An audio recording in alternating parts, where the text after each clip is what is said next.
Hi guys, welcome back to my channel. My name is Evelyn. I'm a YouTuber. I'm an Instagram girl.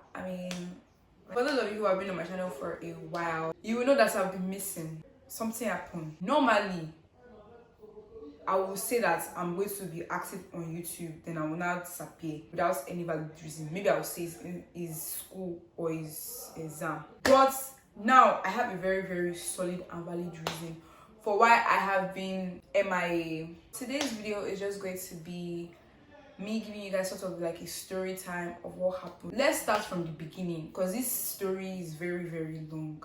Get your popcorn, get your granules, get your whatever you used to take when you are watching YouTube video, and let's get into it. Your love is rated X. Let's start from the beginning. Backslide January 2022. My mother thought it was a good idea to ship me off to Ilorin. For those of you who do not know, I was doing A-levels so that I can get direct entry into Unilag. Because every time I do a question and answer tag on my Instagram, people are always asking, people want to strangle me.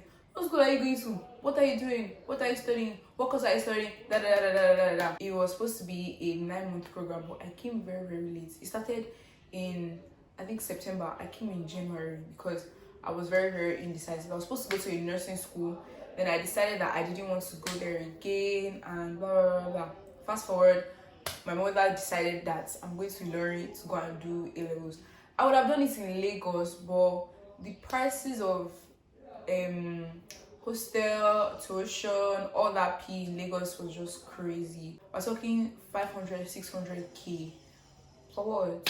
It's giving thief. It's giving, you get. But in Ilorin, it was really cheap. It was like 300. How did I feel? Going to Ilorin, it was like a big change for me because I had never left Lagos for anything. But I was kind of excited because I was like, new people, I can fake my name, fake my identity, fake everything, tell them that I am Tinubu's daughter. A fresh start, basically. That's where Ilorin was for me. I got to Ilorin, hey Jesus. This place was the ghetto, like the correct ghetto. Like when I first got there was water and everything. There was water and lights. It was like as if like Ilorin was just like, let's give this girl small, you guys, let's give her small welcome.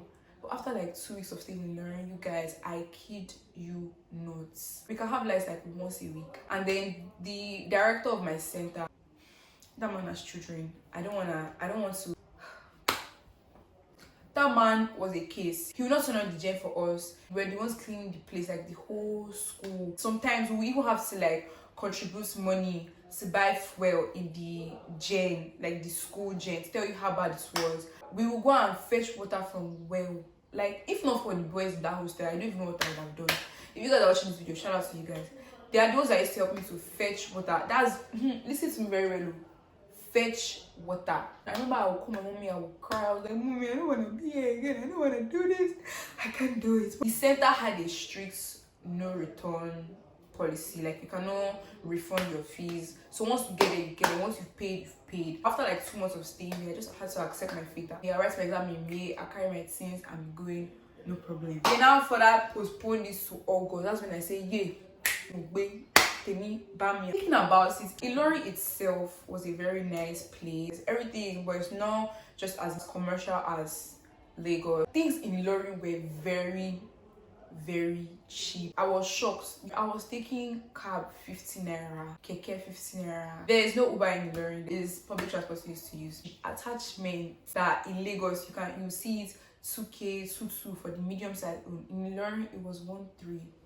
I'm not joking. The small one was 900.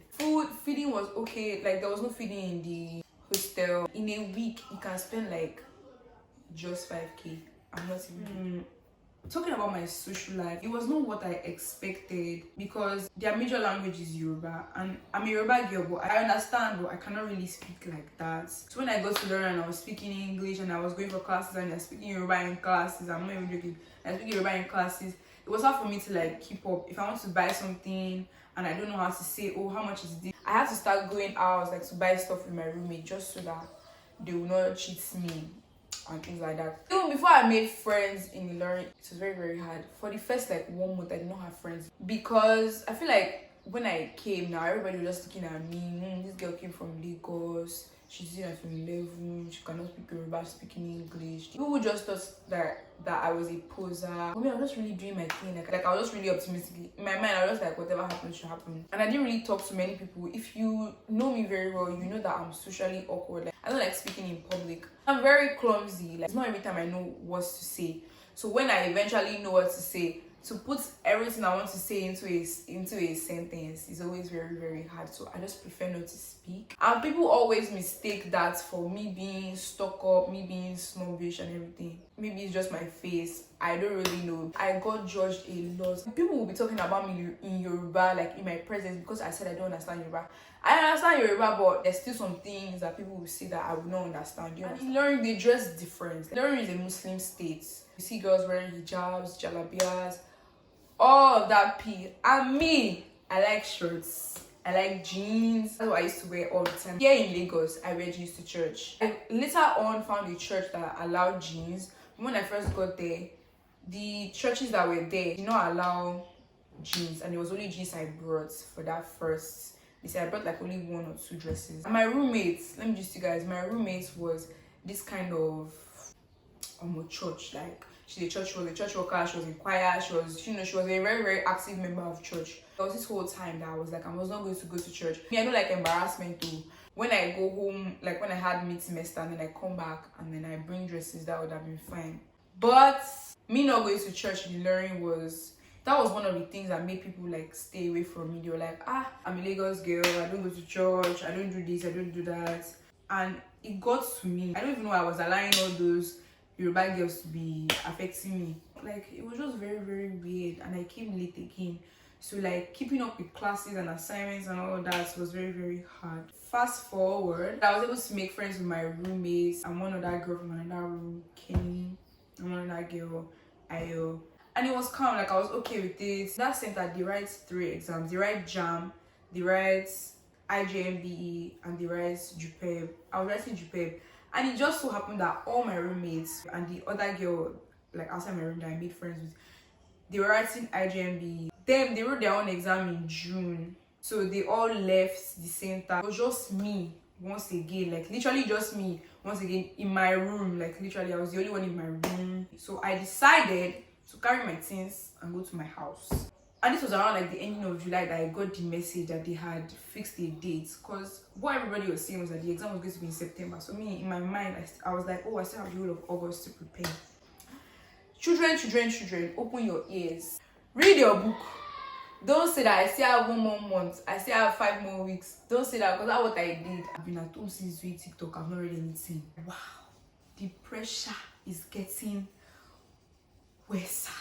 I just decided to start going back to school. I went back to school mid-July to go and register and get all my things ready to go to my center. And now, guys, get to the saucy part. The center that they put me in was in a private school because that was the university that the bad thing happened. I was kind of happy. I was like, yeah, that's calm. I will move from this sufferhead place I'm suffering now. It's a private school. It should be better. There should be at least water in tap and there should be lights and all that pee. The school was in Oyo. My director got me a hostel. It was off campus at first, but then when we got to the school, they told us that if you want to collect ID card, you have to stay on campus. So I moved my stuff from my hostel that I already paid for off campus and had to pay for hostel on campus and moved into campus. So that was the first stress from this school. I went there with my friend Maya. It was calm. School was very, very small. I didn't really mind. I was like, my exam is just for 2 weeks, no problem. Let me just write and be going. So I thought. The same thing that happened in Ilorin happened in Oyo.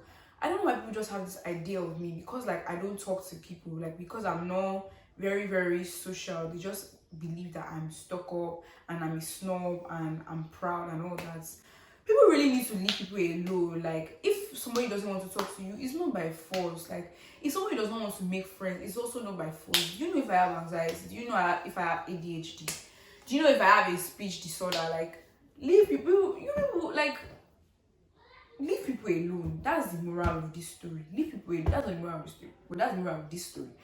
Leave people alone. The school was very small, so like it got to me that, oh, if you know, people think that you're stuck up, people think that you're snobby and you're proud. I didn't really care. I swear to God, I didn't really care, because in Ilorin, it was back in Ilorin that I was like, why would they think this? And I even tried, like in Ilorin, I even tried to like be more outgoing and outdoorsy. After some time, it wasn't for me. I rested. But this one, I don't really care. In my mind, I was like, what is doing all this ones? After like 2 weeks, it was not even 2 weeks. After like 12 days, the exam is over. Me, I'm going to my house. So whatever you want to carry in your mind, on your head, carry it like that. That won't concern you. Whatever you hear about me, believe it. Thank you, it's true. So fast forward. This was the second to the last day of my exams. I was having physics practical that day. So there hadn't been lights like for like the past 2 days in my hostel. And they finally brought lights that morning, like as if the devil was just setting everything for me down. And I was like, then everybody was jubilating, thank God, da da da da. But it was time for us to go to our hall, to the hall for the exam. I plugged my phone, kept it under my pillow, carried my thing that you need for the exam. So I got to the exam hall and I forgot my ID card. You cannot write your exam via your ID card. I dropped my stuff. I told my roommate to follow me back to my hostel to go and collect my ID card. I got there. I said, let me just check my phone. So let me just press my phone smooth, because they were doing it in batches, and I was the third batch. They were just starting with the first batch. They just like, let me just press this phone smooth. Let me see what's going on and everything. I go to under my pillow. I did not see it again. China, they pay me. I'll be waiting with this. I went to the next room. I was looking for my phone. I scattered my bed, scattered all my everything, my book, everything I brought. I did not see this phone. They used to lock our hostel every day, but today they don't lock the hostel. Why? And I was gonna meet the matron that Mao. See what happened when we now started searching, like going around and everything. And I asked all the people that I made friends with, maybe somebody helped me to hold or something, and all of them said they did not see it. That was when the thing now clicked in my head that they had stolen my phone. Immediately, waterworks. I was crying. I was looking for the phone. I was asking everybody. Like that day was very, very hectic day for me. Lecturers that were there, they were telling me that I should stop crying. I should just go and write my exam. I was like, are you mad? 240k.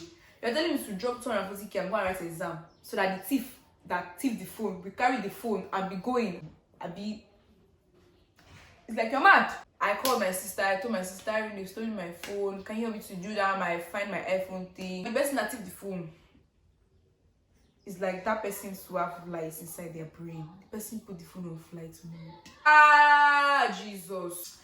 I think. I cry. No one wants to do again. This same day again, they sent a threat to the VC of the school that bandits were coming to the school to come and kidnap students. I was supposed to go home the next day, but because of that threat, even the students of the school were going home. So I went to go and meet the VC to tell the security people that they should search their bags before they go home, because my phone can be inside somebody's bag.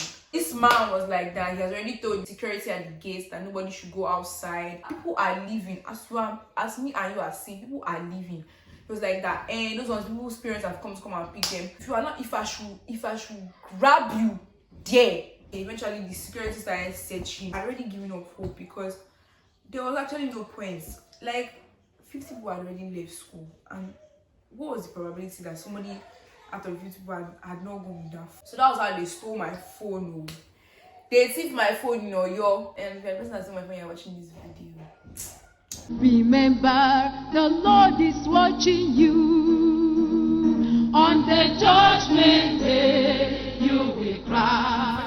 To me that my life started going sideways. Someone really messed up like my mental health and my emotional health. I was hanging by a thread. They now took my phone. Everything just destroyed. Like I was sad, I was angry. I was angry at myself for being careless. I was angry at the person that stole the phone. I was angry at everybody around me, because the way everybody at the school was looking at me like, one of you stole my phone, and like all of you know the person that stole that phone. Do you know how tough it is?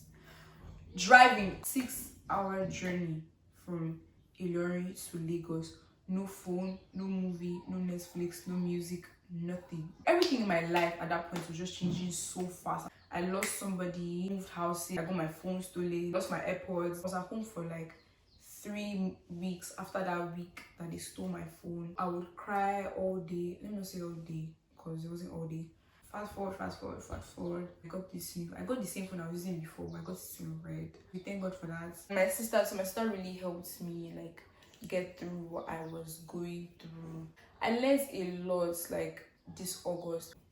It happened. So yeah. I hope you guys enjoyed this video. I hope you guys enjoyed me talking about my life sidetracking. If you really enjoyed this video, make sure you give this video a big thumbs up. Now I'm back because of ASU strike. I'm going to be home till, let me see, like December, January.